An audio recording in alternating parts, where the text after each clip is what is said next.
During the Gothic era, Italy was a place of great wealth, but the power had shifted from Rome to northern Italy.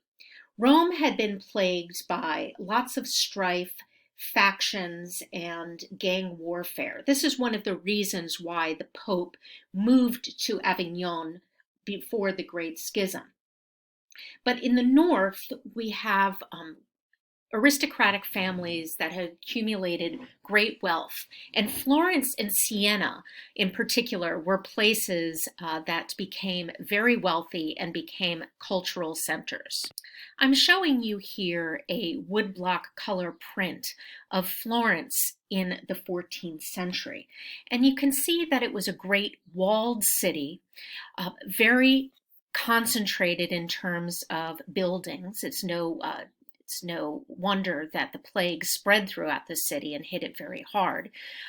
But these cities, this city is dominated by a large cathedral in the center and by a river that allows for trade. This is the Arno River.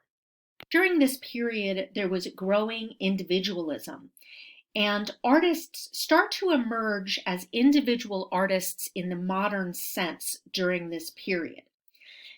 In Florence and Siena, we have patrons that are funding civic works as well as religious works from this growing body of artists that are supported by the guilds, but now have their own identity in terms of makers of great fame.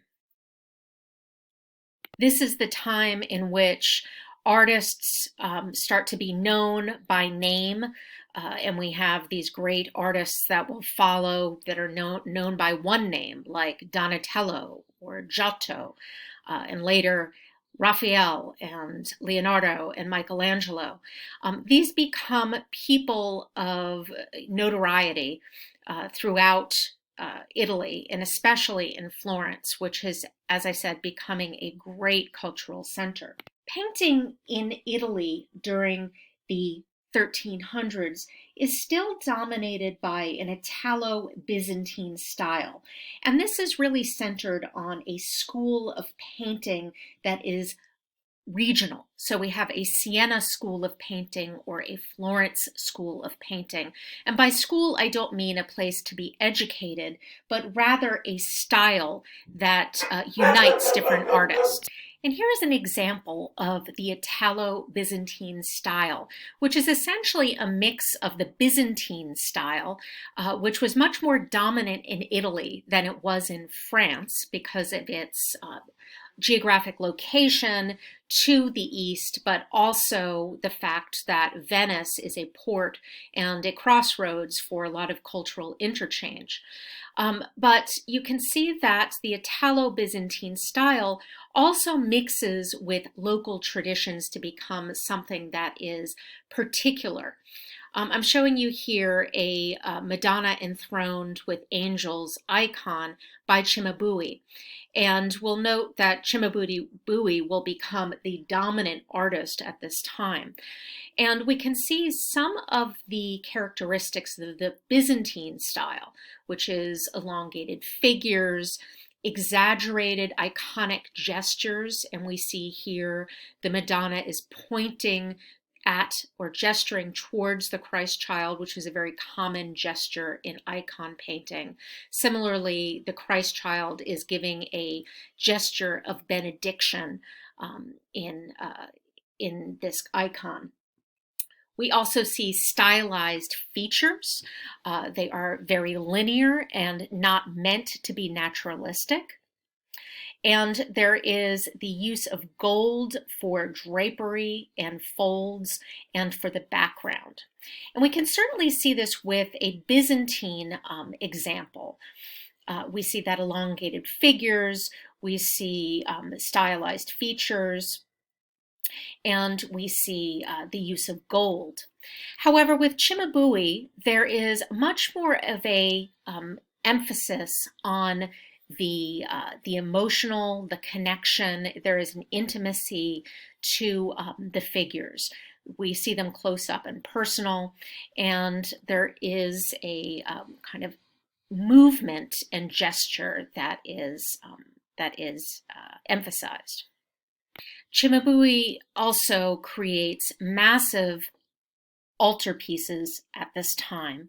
And as I mentioned, he is really the dominant artist, and his name, Cimabue, is a nickname that means ox-headed, which gives you a sense of his personality, that he was proud, that he was stubborn, and very much had an ego. There is some debate among scholars about whether he was someone who was working at the end of this Italo-Byzantine style, and so he was sort of summing up what others had done before him, or whether he was rather unique in the way he depicted figures.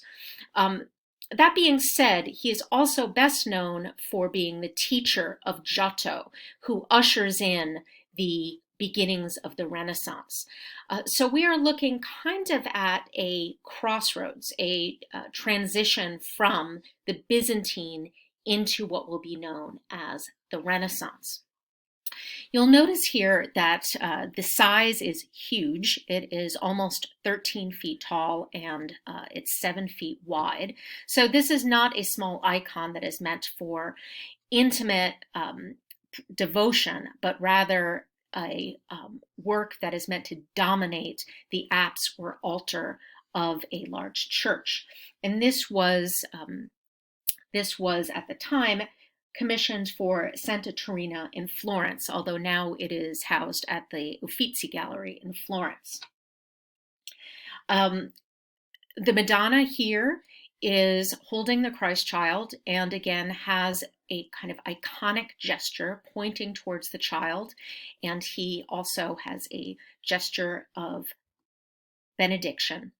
She is seated in a huge throne that is held up by 8 angels.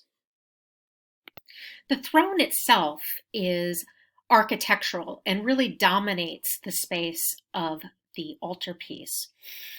However, it is very linear, and even though we have some places in which the artist is trying to depict depth and space, for example, this kind of alcove that seems to recess into space a bit, and if we look at perhaps the knees of the Madonna that seem to project out a bit, the entire composition is very linear. From the lines of the throne to the drapery on the Madonna's cloak. So we see a rather large reliance on line. The features are very stylized. We don't have a lot of naturalism. There is a bit of shading, but especially around the chin of the faces. But in terms of naturalism, it is extremely abstracted. We don't get the sense of the individuality of these figures at all, but rather a type. Cimabue's student, Giotto, uses this foundation of the Italo-Byzantine style and really introduces a new monumentality and naturalism into this format. Again, we see a background of gold. There is some linearity. We also see this kind of architectural throne and these kind of three-quarter profile faces that are a bit stylized, but we now have much more shading. We get the sense there is a body underneath her cloak. There's less emphasis on linear drapery, and it really marks a shift into the Renaissance.